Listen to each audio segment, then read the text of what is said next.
Bismillahirrahmanirrahim. Assalamualaikum warahmatullahi wabarakatuh. Perkenalkan, nama saya Nasar. Saya dari kampus STM Makassar Maju, jurusan manajemen. Di sini saya akan memaparkan atau menjelaskan sebuah materi berjudul perencanaan sumber daya manusia. Langsung saja. Yang pertama itu pengertian perencanaan sumber daya manusia. Perencanaan sumber daya manusia adalah suatu proses sistematis yang digunakan untuk memprediksi pemerintah dan menyediakan SDM di masa mendatang. Melalui program perencanaan SDM yang sistematis dapat diperkirakan jumlah dan jenis tenaga kerja yang dibutuhkan pada setiap periode tertentu sehingga dapat membangun bagian SDM dalam perencanaan rekrutmen, seleksi, serta usaha dan pelatihan.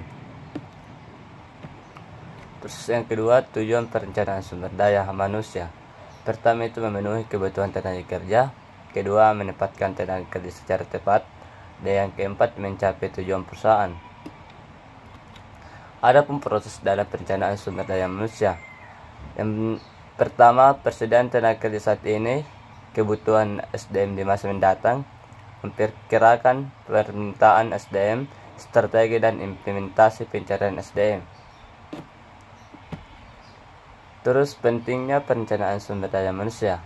Yang pertama, memberdayakan sumber daya manusia secara efisien dan efektif. Kedua, mengembangkan peluang karier yang lebih efektif. Ketiga, mengembangkan SDM yang berkualitas dengan memiliki kepuasan kerja. Keempat, memadukan aktivitas SDM dan tujuan organisasi serta tujuan individu secara efisien. Yang kelima, membantu mengembangkan sistem informasi sumber daya manusia sehingga dapat menyediakan informasi yang akurat tentang kegiatan SDM dan unit-unit organisasi. Ada manfaat perencanaan sumber daya manusia, yaitu mengintegrasikan tuntunan strategi yang telah ditetapkan oleh manajemen puncak dengan pengadaan tenaga kerja, meningkatkan efektivitas dan efisien perdagangan untuk dalam meningkatkan produksi kerja mereka, menyelenggarakan secara efektif kegiatan manajemen sumber daya manusia dengan berbagai sasaran organisasi di masa depan. Sangat memanfaatkan bukan hanya untuk suatu kerja pengelolaan sumber daya manusia, tetapi juga bagi satuan kerja lainnya dalam organisasi.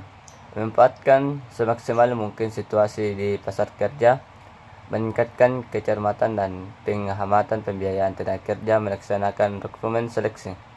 Dapat meningkatkan koordinasi antara manajemen unit kerja atau departemen yang akan berkelanjutan, juga dapat melaksanakan manajemen sumber daya manusia, bahkan dapat dikembangkan dan melaksanakan kegiatan usaha memerlukan kerjasama.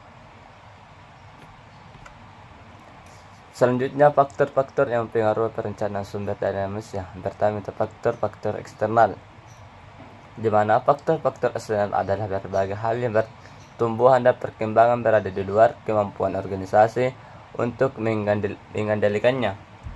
Terus yang kedua, faktor-faktor internal. Faktor-faktor internal adalah sebagian kendala yang terdapat di dalam organisasi itu sendiri. Faktor internal menurut SP Siagan adalah rencana strategi, anggaran, sistematis produk, penjualan usaha atau kegiatan baru, dan rancangan organisasi dan tugas pekerjaan. Baik, itulah saja yang dapat saya paparkan untuk materi ini. Kurang dan lebihnya mohon dimaafkan. Wassalamualaikum warahmatullahi wabarakatuh.